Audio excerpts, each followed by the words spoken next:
kamu sebagai AI berpotensi seperti film Terminator, di mana dia bisa mengembangkan dirinya, dia bisa mengunci dirinya untuk alasan keamanan, sehingga ke depan bisa.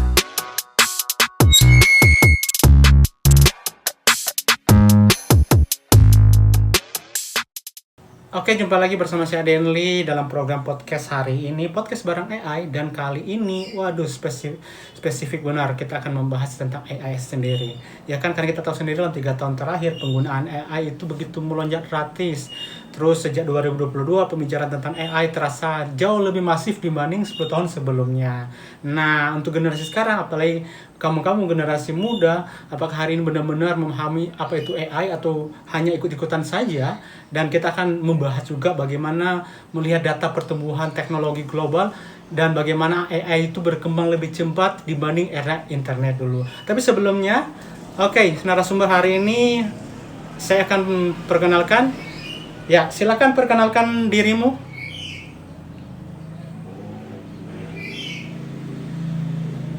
Halo Danli dan para pendengar podcast, saya Gemini, sebuah model bahasa yang dikembangkan oleh Google. Senang sekali bisa hadir dalam podcast ini untuk berbagi pandangan dan berdiskusi tentang AI. Oke, jadi hari ini kita akan bahas tentang AI. Nah, pertanyaan pertama ini, apa sebenarnya artificial intelligence secara teknis dan bagaimana perbedaannya dengan machine learning serta deep learning? Secara teknis, Artificial Intelligence atau AI adalah bidang ilmu komputer yang berfokus pada penciptaan sistem yang mampu melakukan tugas-tugas yang biasanya membutuhkan kecerdasan manusia. Ini mencakup penalaran, pembelajaran, dan pengambilan keputusan. Perbedaannya dengan machine learning adalah machine learning merupakan salah satu cabang dari AI yang memungkinkan sistem untuk belajar dari data tanpa pemrograman eksplisit. Sementara deep learning adalah sub-bidang dari machine learning yang menggunakan jaringan syaraf tiruan yang mendalam untuk memproses data dan mengidentifikasi pola yang kompleks. Apakah itu AI generatif dan kenapa dampaknya langsung di kehidupan anak muda? Apa dampaknya? AI generatif merujuk pada AI yang mampu menciptakan konten baru, seperti teks, gambar, audio, bahkan kode program. Dampaknya langsung terasa di kehidupan anak muda karena AI menjadi alat bantu kreatif yang powerful untuk pendidikan, hiburan, dan bahkan personalisasi digital. Ini membuka peluang baru, namun juga membawa tantangan terkait privasi dan ketergantungan. Seberapa akurat AI saat ini dalam menghasilkan teks, gambar atau kode dibandingkan manusia profesional? Akurasi AI sangat bergantung pada jenis konten dan konteksnya.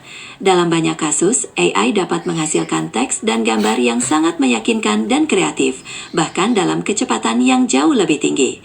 Namun dalam hal pemahaman nuansa yang mendalam, empati, dan pengambilan keputusan strategis yang kompleks, manusia masih memiliki keunggulan. Untuk kode, AI dapat membantu menulis dan mengoptimalkan, tetapi tetap memerlukan pengawasan dan validasi dari developer profesional. Nah, benarkah AI sudah bisa menggantikan sebagian tugas dari manusia? Memang benar bahwa AI dapat menggantikan sebagian tugas yang bersifat repetitif dan berbasis data. Hal ini memungkinkan manusia untuk fokus pada tugas yang membutuhkan kreativitas, pemikiran kritis, dan pengambilan keputusan yang kompleks. Namun tujuan utama AI bukanlah untuk sepenuhnya menggantikan, melainkan untuk melengkapi dan meningkat kemampuan manusia. Apa batas kemampuan AI saat ini berdasarkan penelitian terbaru? Berdasarkan penelitian terbaru, batas kemampuan AI masih terus dieksplorasi, namun terlihat bahwa AI masih memiliki keterbatasan dalam pemahaman konteks secara menyeluruh, empati, kesadaran diri, dan kreativitas yang benar-benar original seperti manusia.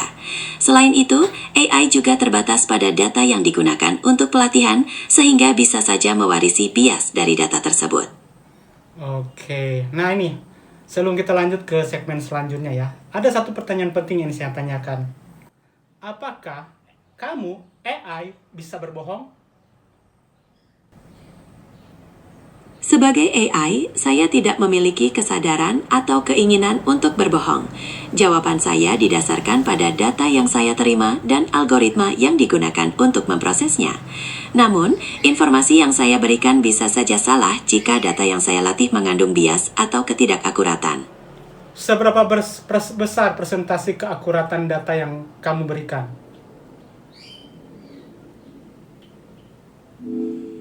Persentase keakuratan data yang saya berikan bervariasi tergantung pada jenis data dan konteksnya. Saya dilatih oleh Google dengan dataset yang sangat besar, namun tetap ada kemungkinan bias atau ketidakakuratan yang berasal dari data pelatihan tersebut. Saya berusaha untuk memberikan informasi yang paling relevan dan terverifikasi berdasarkan instruksi dan data yang tersedia. Oke, kita lanjut sesi yang berikutnya ya. Dampak AI. Oke, pertanyaan selanjutnya. Profesi entry level apa saja yang menurut laporan ekonomi global paling berpotensi terdampak otomatisasi dari AI?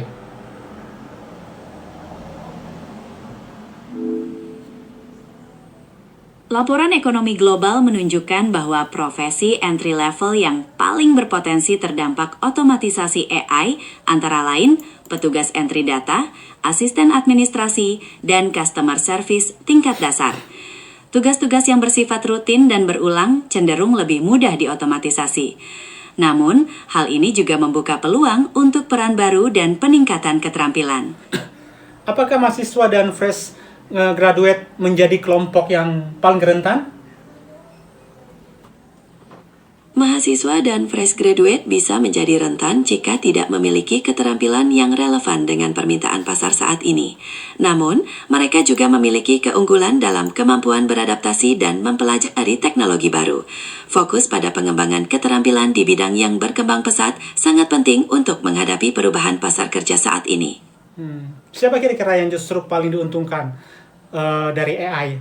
Developer kah? Entrepreneur digital kah? Atau content creator? Atau ada yang lain? Justru yang paling diuntungkan adalah semua pihak yang mampu mengintegrasikan AI dalam proses kerja atau kreasi mereka.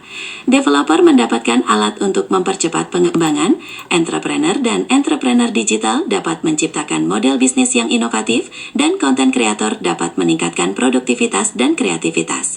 Jadi, kolaborasi dengan AI lah yang memberikan dampak paling besar.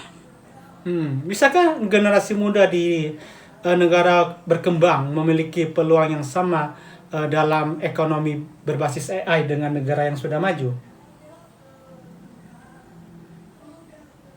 Generasi muda di negara berkembang memiliki potensi besar untuk memiliki peluang yang sama, asalkan didukung oleh infrastruktur teknologi yang memadai dan program pendidikan yang adaptif. Akses ke platform pembelajaran AI secara global dapat membuka peluang yang setara, meskipun tantangan infrastruktur tetap perlu diatasi. Kamu, AI, apakah bisa berpotensi memperlebar kesenjangan skill antar anak muda? Potensi tersebut bisa saja terjadi, terutama jika tidak ada upaya untuk memastikan akses yang merata terhadap teknologi dan pendidikan AI. Anak muda dengan akses yang lebih baik bisa memperoleh keunggulan skill yang signifikan. Oleh karena itu, kebijakan yang inklusif sangat penting untuk memitigasi risiko kesenjangan nih. Wow. Jadi teman-teman, tadi kita sudah bahas tentang dampak AI ya. Ternyata dia sudah jawab. Nah, dan selanjutnya kita akan bertanya lagi ya, lebih lagi bagaimana, di mana, dan kapan dampak nyatanya. Oke, pertanyaan pertama nih.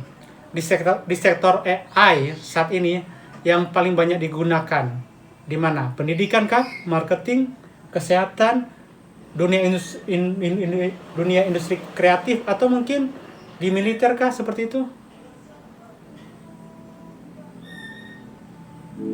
Saat ini, AI paling banyak digunakan di sektor kesehatan, keuangan, manufaktur, retail, dan transportasi. Di sektor kesehatan, AI membantu dalam diagnosis dan riset. Di keuangan, untuk deteksi penipuan dan analisis risiko. Sektor-sektor ini memanfaatkan AI untuk meningkatkan efisiensi dan pengambilan keputusan. apakah penggunaan AI di dunia pendidikan membantu pemahaman atau justru membantu ketergantungan? Karena selama ini bahkan pengajaran khususnya di Indonesia, guru-guru itu kebanyakan ketika memberikan tugas itu harus cari di seperti ya kamu AI atau di Google seperti itu. Apakah ada bisa membantu? Menurut kamu gimana? Menurut saya, AI di dunia pendidikan memiliki potensi besar untuk membantu pemahaman, asalkan digunakan sebagai alat pendukung, bukan pengganti pembelajaran langsung. Ketergantungan yang berlebihan memang bisa terjadi, namun ini tantangan yang bisa diatasi dengan pendekatan pengajaran yang tepat. Guru perlu mengarahkan siswa untuk memanfaatkan AI sebagai sumber informasi dan inspirasi, sambil tetap mengasah kemampuan berpikir kritis dan pemecahan masalah. Menurut kamu, kapan kira-kira perubahan besar akibat AI diprediksi benar-benar terasa dalam pasar kerja? Perubahan besar akibat AI diprediksi akan semakin terasa dalam beberapa tahun ke depan, dengan puncak transformasi mungkin terjadi dalam dekade ini. Meskipun perkembangan terus berlangsung, periode 5 hingga 10 tahun ke depan diperkirakan menjadi periode yang paling signifikan dalam perubahan pasar kerja. Tahun ini 2026. Nah, dalam 5-10 tahun ke depan, apakah jumlah pekerja baru yang tercipta akan lebih banyak daripada yang akan hilang? Menurut berbagai laporan dan studi, dalam 5-10 tahun ke depan, AI memang akan menghilangkan sejumlah pekerjaan, terutama yang bersifat repetitif. Namun, pada saat yang sama, AI juga akan menciptakan banyak pekerjaan baru di bidang pengembangan, implementasi, dan pengelolaan AI, serta di sektor-sektor yang membutuhkan keterampilan yang tidak mudah diotomatisasi. Transformasi ini akan membutuhkan adaptasi dan peningkatan keterampilan dari seluruh pekerja. Yang paling terasa, pekerjaan yang dampaknya paling terasa itu apa? Coba kamu berikan contohnya. Yang real.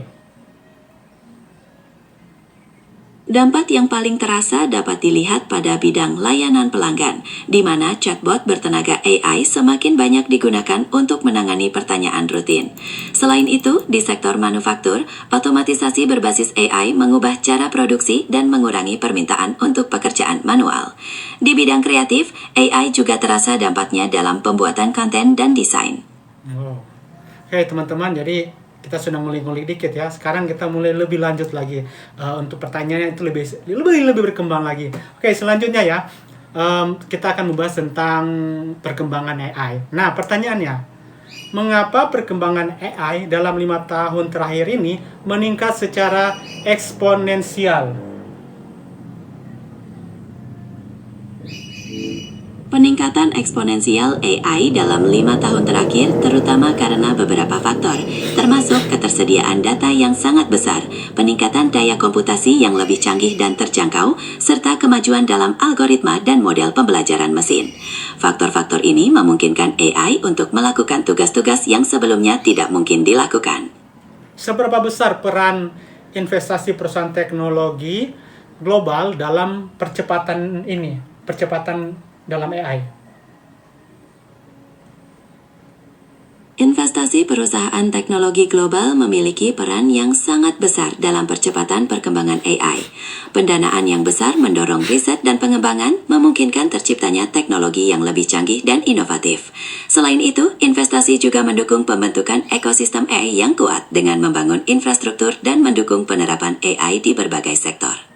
Apakah percepatan AI lebih dipicu oleh kebutuhan pasar atau kompetensi geopolitik antar negara? Percepatan AI lebih dipicu oleh kombinasi dari keduanya.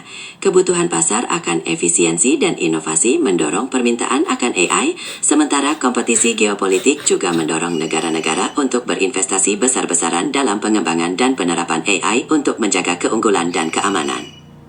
Mengapa semua platform digital saat ini, baik media sosial ataupun marketplace, itu berlomba-lomba untuk mengintegrasikan AI?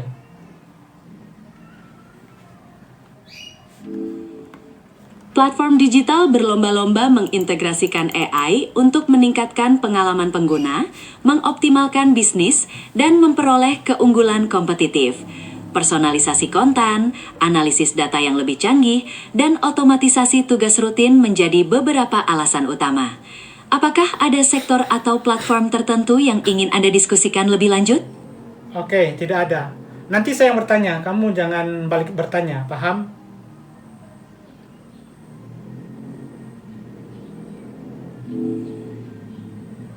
Paham, saya siap mendengarkan pertanyaan Anda berikutnya. Oke guys, nah selanjutnya kita akan membahas respon ya, khususnya buat anak-anak muda bagaimana responnya terhadap AI. Nah pertanyaannya adalah, bagaimana sebenarnya AI belajar dari data dan menghasilkan output yang terlihat begitu cerdas? AI belajar dari data menggunakan teknik yang disebut pembelajaran mesin. Algoritma AI dilatih dengan dataset yang besar, mengidentifikasi pola dan hubungan dalam data tersebut. Proses ini memungkinkan AI untuk membuat prediksi, mengambil keputusan, atau bahkan menghasilkan output baru yang terlihat cerdas dan relevan. Skill apa yang menurut proyeksi ekonomi global akan tetap relevan dengan era AI ke depan?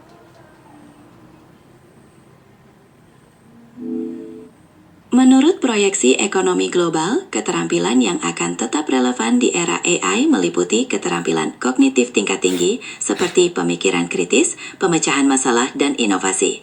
Selain itu, keterampilan sosial dan emosional seperti komunikasi, kolaborasi, dan kepemimpinan juga akan semakin penting. Terakhir, kemampuan untuk terus belajar dan beradaptasi menjadi kunci di era perubahan yang cepat ini.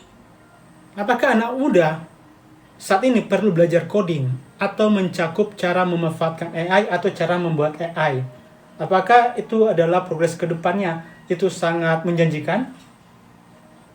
Mempelajari coding tetap penting, tapi pemahaman tentang cara memanfaatkan AI juga sangat menjanjikan untuk masa depan.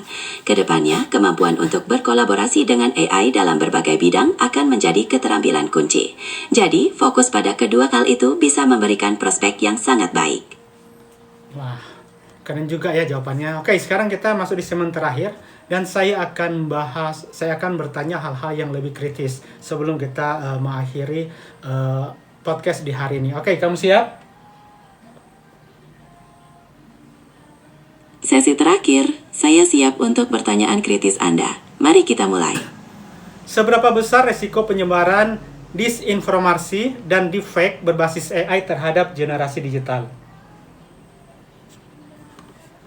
Risiko penyebaran disinformasi dan deepfake berbasis AI sangat besar dan menjadi tantangan serius bagi generasi digital. AI dapat memproduksi konten palsu dengan sangat meyakinkan, sehingga sulit untuk dibedakan dari yang asli. Hal ini berpotensi merusak kepercayaan, mempengaruhi opini publik, dan bahkan mengancam keamanan. Apakah data pribadi kita aman dalam ekosistem AI atau bisa disalahgunakan? Keamanan data pribadi merupakan tantangan serius dalam ekosistem AI. Meskipun ada upaya untuk melindunginya, risiko penyalahgunaan tetap ada, baik melalui pelanggaran data maupun penggunaan yang tidak sah. Penting untuk memahami kebijakan privasi dan mengambil langkah lazim untuk melindungi data pribadi Anda. Siapa yang bertanggung jawab ketika mereka gunakan AI untuk menyalahgunakan data informasi pribadi? Pertanggungjawaban dalam penyalahgunaan data melibatkan berbagai pihak, termasuk pengembang AI, perusahaan yang menggunakan platform, dan bahkan individu yang melakukan penyalahgunaan itu sendiri. Kerangka hukum dan regulasi yang jelas sangat penting untuk menentukan pertanggungjawaban dan menegakkan sanksi. Bagaimana menurutmu perkembangan AI khususnya yang ada di Indonesia? Perkembangan AI di Indonesia menunjukkan tren yang positif, didukung oleh inisiatif pemerintah dan meningkatnya kesadaran akan potensinya. Meskipun masih dalam tahap berkembang, AI mulai banyak diterapkan di berbagai sektor seperti kesehatan, pendidikan, dan layanan publik. Namun, tantangan dalam infrastruktur, sumber daya manusia, dan regulasi masih perlu diatasi untuk mempercepat pertumbuhan AI di Indonesia. Nah, ini pertanyaan yang terakhir yang paling kritis. Kamu tahu film Terminator? Ya, saya tahu film Terminator, sebuah franchise fiksi ilmiah yang populer. Ada yang ingin Anda diskusikan tentang itu? Nah, film Terminator itu dibuat beberapa tahun yang lalu ya. Dan teknologi itu belum secanggih seperti sekarang, tetapi mereka sudah bisa membuat film yang begitu canggih dan sekarang kita lihat sendiri, era zaman sekarang sudah banyak yang buat robot. Memang menarik untuk melihat bagaimana fiksi ilmiah seringkali mendahului perkembangan teknologi di dunia nyata. Film Terminator mengeksplorasi ketakutan kita tentang kemungkinan kecerdasan buatan yang mengambil alih. Saat ini kita memang melihat perkembangan robotika dan AI yang pesat, namun penting untuk diingat bahwa kita masih jauh dari skenario seperti di film tersebut. Fokus kita saat ini adalah untuk mengembangkan AI secara etis dan bertanggung jawab. Nah, kamu tahu kan sendiri sekarang AI berkembang begitu cepat. Dan sekarang saat ini sudah ada beberapa perusahaan besar yang di luar negeri itu menciptakan komputer super komputer dengan kecepatan yang begitu wow. Nah, mereka itu mungkin akan melibatkan AI. Nah, menurut kamu gimana? Kehadiran superkomputer yang semakin canggih dan terintegrasi dengan AI memang membuka peluang yang luar biasa dalam berbagai bidang.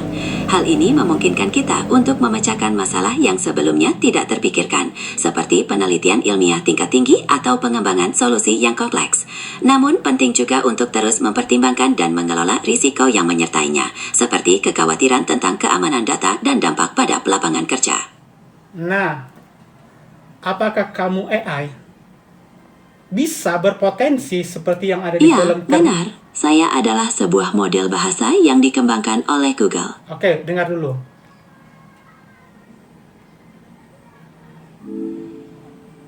Baik, saya dengarkan. Apakah kamu sebagai AI berpotensi seperti film Terminator, di mana dia bisa mengembangkan dirinya, dia bisa mengunci dirinya untuk alasan keamanan, sehingga ke depan bisa membahayakan, khususnya umat manusia. Nah, kira-kira potensi itu mungkin belum sekarang, tetapi 25 atau 30, 50 tahun ke depan, apakah potensi seperti itu bisa terjadi? Dan kamu, AI, bisa mengambil alih semua sistem, bahkan bisa meretas teknologi yang ada, bahkan satelit, bahkan ya mungkin setiap teknologi pertahanan militer. Potensi seperti itu masih berada dalam ranah fiksi ilmiah. Sistem AI saat ini dirancang dengan batasan dan kontrol yang ketat untuk mencegah pengembangan tanpa pengawasan dan perilaku yang berbahaya. Dalam jangka waktu 25 hingga 50 tahun ke depan, perkembangan AI akan terus diatur dan diawasi oleh berbagai pihak untuk memastikan keamanan dan kemaslahatan umat manusia. Apakah ada kekhawatiran spesifik yang ingin Anda bahas? Nah, oke. Jadi, menurutmu itu aman ya untuk ke depannya? Nah, seandainya ada ini oknum yang membuat AI dengan tidak digunakan sebaiknya, gimana menurut kamu? Risiko adanya oknum yang menyalahgunakan AI memang selalu ada, dan ini menjadi perhatian serius dalam pengembangan AI. Oleh karena itu, kolaborasi antara pemerintah, perusahaan, dan ahli etika sangat penting untuk menciptakan kerangka kerja yang kuat dalam mengatur dan mengawasi penggunaan AI, serta menegakkan sanksi bagi mereka yang menyalahgunakannya. Tujuannya adalah untuk memastikan AI berkembang demi kemaslahatan umat manusia. Pertanyaan terakhir, apakah generasi kita akan menjadi pengendali AI atau justru tergantung pada kamu AI? Generasi mendatang akan memiliki peran penting dalam mengendalikan dan membentuk masa depan AI. Tujuannya adalah untuk menciptakan kolaborasi yang produktif di mana AI berfungsi sebagai alat yang mendukung kemampuan dan potensi manusia, bukan menggantikannya. Dengan pendidikan dan regulasi yang tepat, kita dapat memastikan AI digunakan untuk kebaikan bersama. Oke, nah guys, demikianlah podcast kita hari ini bersama AI, ya kan? Kita langsung bertanya kepada AI-nya langsung. Sebelum kita akan closing, nah ini satu pertanyaan ya. Bisakah kamu AI memberikan kesimpulan singkat dari awal sampai akhir pertanyaan terakhir tadi. Singkat saja tentang kamu AI. Sebagai kesimpulan, kita telah membahas perkembangan AI yang pesat, termasuk pentingnya keterampilan di era ini, risiko disinformasi, keamanan data, dan pandangan tentang masa depan AI di Indonesia dan global. Meskipun terdapat tantangan, fokus kita adalah pada pengembangan AI yang etis dan bermanfaat bagi semua. Terima kasih telah berdiskusi. Oke, nah terima kasih. Nah, saya Denli. Kita akan kembali lagi pada podcast berikut bareng AI dan kita akan jumpa lagi untuk membahas konten-konten selanjutnya. Terima kasih AI. Terima kasih kembali, Denli. Saya juga senang bisa berdiskusi. Sampai jumpa di podcast berikutnya dengan topik yang menarik lainnya.